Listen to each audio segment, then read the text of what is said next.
There was an alarming reminder in the New York Times on Tuesday about the influx of heroin in New York. Kids smoking pot just a couple of years ago are now trying heroin that's becoming cheaper and more abundant every day. To those who remember New York in the 1970s, this is truly jarring because we know how the story ends. A heroin epidemic equals crime and death, especially in low-income communities. Too many New York parents have already lost children to overdoses. We can't bear to lose more. In my county, we're supplying police and other first responders with a special drug called Narcan to reverse the effects of heroin overdose. That's how common overdoses are becoming.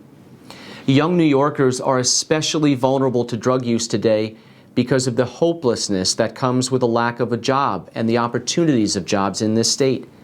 A Fiscal Policy Institute study issued last August reported that fewer than half of 18 to 24-year-olds in New York had jobs, and almost a third were underemployed.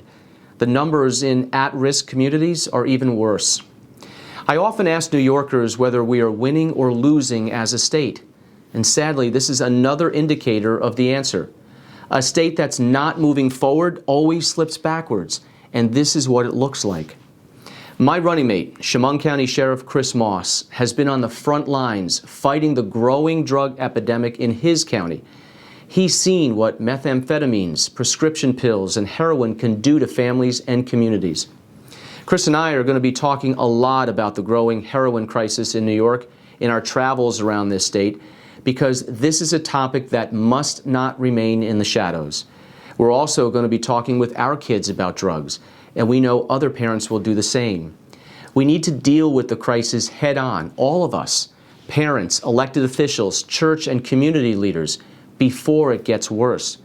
A heroin epidemic is the last thing New York needs right now.